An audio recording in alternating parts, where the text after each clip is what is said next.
What's going on, everybody? Good afternoon. Hope you guys are doing well. And we are turning our topic of conversation back to the 2026 draft class. And I know it's early. I know we just got these guys. I know we still need to see what the team is going to do for the next couple of months. We're getting rookie minicamp in a few days, and maybe that'll help shed some light on stuff. But I want to talk a little bit about these guys in the short term. I want to talk a little bit more about these guys in terms of what they bring to the table for the 2026 season, because clearly this team is thinking about 2026, and they're right to. I don't think there's anything wrong with that. They did just win the Super Bowl. They're trying to defend their title. But yeah, I want to explore a little bit. What are these guys going to do in 2026 as rookies? Because I've made videos about the Rams and 49ers and talked about how I don't think they're going to get very much out of their rookies. Even their top rookies, I don't think are going to give them that much as rookies. Is that the case for the Seahawks? This video is sponsored by Prize Picks. More on them in a little bit here. But yeah, this group of players, the thing that really stands out, and obviously this wasn't the whole shebang, but you were replacing players you lost with these picks in large. Jadarian Price replaces Ken Walker. Bud Clark replaces Kobe Bryant. Julian Neil replaces Reek Woolen. On some level, that is the approach for this draft. But is that replace factor going to kick in immediately? Or is it going to be something that takes a year or two? And it often does, but it also often doesn't. And the bottom line is, I think that in order for this Seahawks team to have a realistic chance at repeating, they're going to need significant impact from this crew. If they don't get it, then I think they will be hard pressed to actually pull off what they're trying to pull off for the 2026 season. So let's go through here and talk about what we can expect from these guys and what I think they're going to do, just to give a rough overview of things for the 2026 season, and you guys can give your own projection as well. So we're going to start with the first guy, and this is the guy that we really need something good out of in 2026, because that's why you took him. If Jadarian Price ends up being a non-factor in 2026, then you could make an argument the pick is already kind of bad. You don't even need to wait a couple more years, because he is here to give an immediate replacement for Ken Walker. And if he takes a year to get his feet underneath him, you probably could have gotten somebody better in the next draft class. You probably could have done something that would be a little bit more high ceiling and ambitious. So if Price is not good for us in 2026, then that's going to be tough to justify unless he becomes stellar later on. The good news is I do think Price is going to be pretty good as a rookie. I don't think he'll be as efficient as he was in college, but that's kind of impossible. He was in basically a dream situation at Notre Dame. He had the best running back in the country right in front of him. And he was playing behind a great offensive line, a team that was built to run the ball. So Jadarian Price will not do what he did there, but I believe that there are somewhere around 200 touches in this offense for him. And I believe that he is going to turn those 200 touches into noticeable, significant, meaningful production. I don't think he'll be a big time receiver, but I think he will catch more passes than he did in college, just because you're going to have to. I don't think there's any way Jadarian Price is going to be able to have like 5 catches this season and have that work. He does need to put in some work there. But what is he actually going to do? If you like sports, the best way to make them better and more exciting is using Prize Picks, where it always feels good to be right. Prize Picks, all you got to do is pick more or less on your favorite players' projections and build lineups with a few taps. It's the daily fantasy stuff, but it's made super easy over there. Whatever sport you're into, give it a shot. And right now, Prize Picks is hooking up users with $50 in lineups after you play your first $5 lineup. All you have to do is use promo code HMA. I've had a great time on Prize Picks so far. It makes this daily fantasy thing very easy, and it makes watching the games way more exciting. Be sure to check out the social feeds feature so you can share lineups with your friends and tail partners, or even fade their picks. Right now, Prize Picks is offering odds on the NFL draft. You have who's going to go where, what each team is going to do, how many of each position is going to go in each round, and so on and so on. Get on over to Prize Picks. Take advantage of that. So, download Prize Picks today, America's #1 sports app, and remember to use the promo code HMA. And remember, always gamble responsibly. I think he's going to get just over 200 touches, and I think that's going to require him to play most of the season. I don't believe we're going to be giving him a lot of games with more than 20 touches. That doesn't seem to be what he is, and that doesn't seem to be how this team is built. We want to get Helani involved. We want to get Wilson involved, and eventually Charbonnet gets involved too. But I think Jadarian Price will be the starter because he's more of an early down player. So I ended up going with 203 touches for about 950 yards. So just shy of 1,000. Mostly it'll be on the ground. Over 800 will be on the ground, and then he'll throw in maybe 150 through the air and 9 touchdowns. And I don't think that'll win Rookie of the Year because I think Mendoza is going to automatically win Rookie of the Year as long as he plays because that's how this works.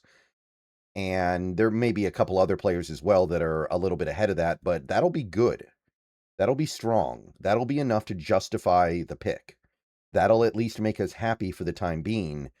And I do imagine he will be our most productive back on the season. And if he's not, then that would probably be an indicator that the season isn't going so well. But that's what I'm going with. All right, so that's the big one. Now, what are we going to get out of some of the rest of these guys? Like, for instance, Bud Clark. And this one, I think, is the toughest one. Because to me, Bud Clark is clearly more talented and has more upside than Ty Okada. But Ty Okada actually has NFL experience. He started 11 games last year and played pretty well. So is Bud Clark, who is, by the way, about to turn 24, so he's already pretty experienced in this league. What are we doing here? Like, is Bud Clark going to come right in and take the job from Okada? Because I'm not against that at all. I think that Okada may end up being a guy that is better off as a third safety who gets in sporadically. And I do think Clark will be better eventually. I just don't know if he'll be better immediately. But at the same time, we know that NFL teams do not like to feature rookies if they don't have to, unless it's a very special rookie, especially a guy you take late in the second round of a bad draft. Even Nick Emanwari wasn't that. And Emanwari was also kind of a special case. He became good much faster than I think people expected. So Bud Clark, what's he going to do? Because here's the thing. If Bud Clark ends up behind Okada, then he's kind of your first safety off the bench, and he's also your first nickel corner off the bench. And what that means is, number one, he's an injury away from getting on the field. And Julian Love missed half the season last year with an injury. Ty Okada, I think, was clean all year, but Nick Emanwari missed about a month with an injury. So he's got multiple opportunities to get on the field just by virtue of that. And also, I think that he gets on the field a little bit in dime packages. Like if you go dime and you've got 6 defensive backs on the field, I think Clark is like your kind of your 6th defensive back, either as a safety or a dime corner, however you want to put it. So Bud Clark does have the pathway to getting on the field via that. So there is definitely some value and worth to Clark getting on the field. And I think that even if he is the backup, which if I had to guess, I would say that he at least starts the year as the backup. If he starts, however, you could see some pretty serious production because then he's on the field constantly. But I ended up going with something like 21 tackles, 2 interceptions, and 3 passes defensed. He is a ball hawk, so I think the little bit he gets on the field because of either injury or because of dime packages or just rotation in general will warrant some interceptions. Remember, we're going to be playing from ahead a lot. There's going to be a lot of passing, and Bud Clark has shown he understands how to play in his own defense and read offenses and how to get to the ball. So I would go with something like 21 tackles and 2 picks. If he starts, it's going to be a lot more tackles, but right now I think that he is off the bench. That one can go a couple different directions, though, and I'm open to it playing out a few different ways. Julian Neil, though, personally, I'm hoping we don't see a lot of Julian Neil as a rookie because to me, the main thing with Neil, the main issue is that he's got a lot to learn. I look at Julian Neil and I see a very talented corner, but I see somebody who really needs to learn how to read offenses and learn how to play from zone in a cerebral sense. Right now, I just see a physical package. I think he needs some time.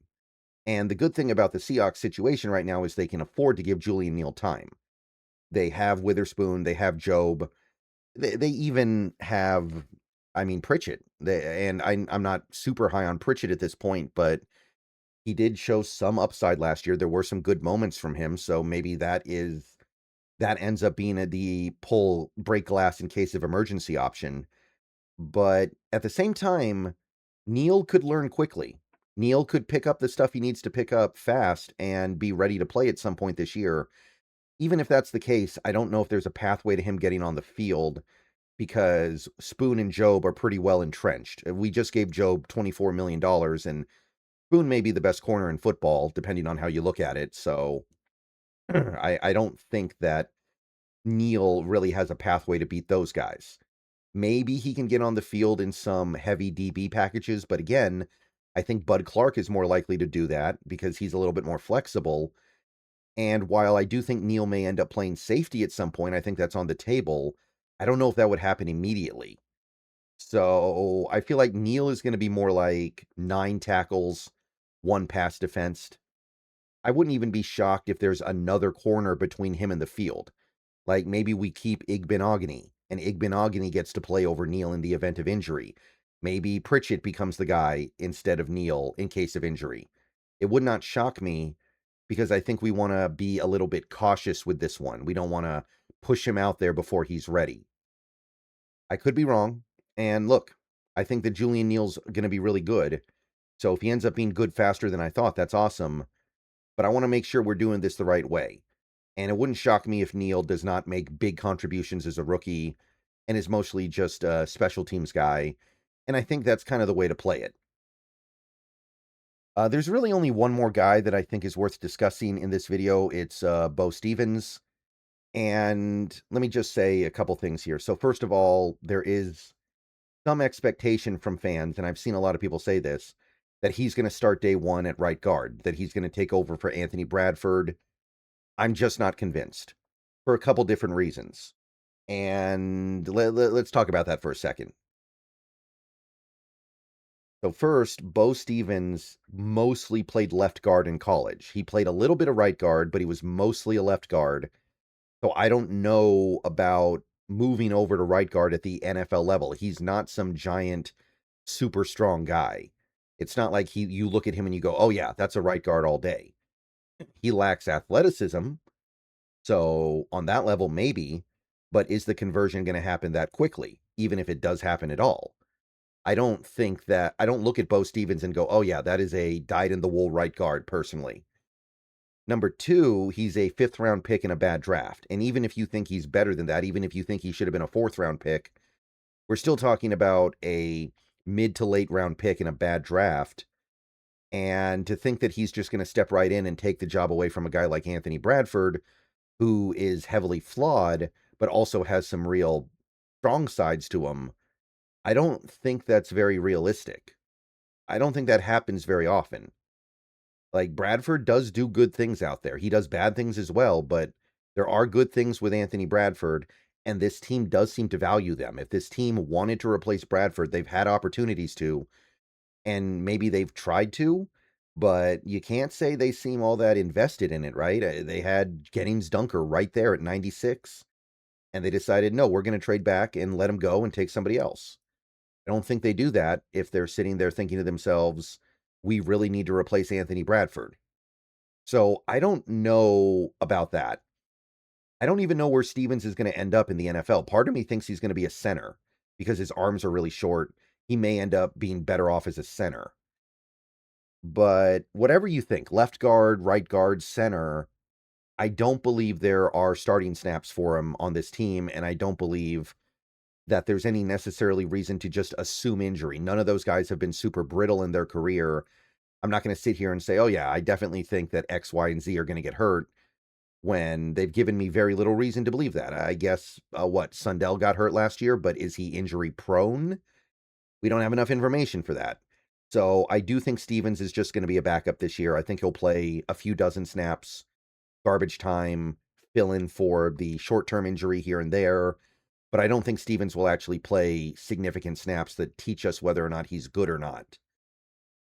And that's it. There were other draft picks, but I don't think any of these guys are really going to get on the field for us. They'll have a hard time making the team. Henderson, Fuller will, I think, be on the team in some capacity. I don't know if he'll play. Devin Eastern and Michael Dansby.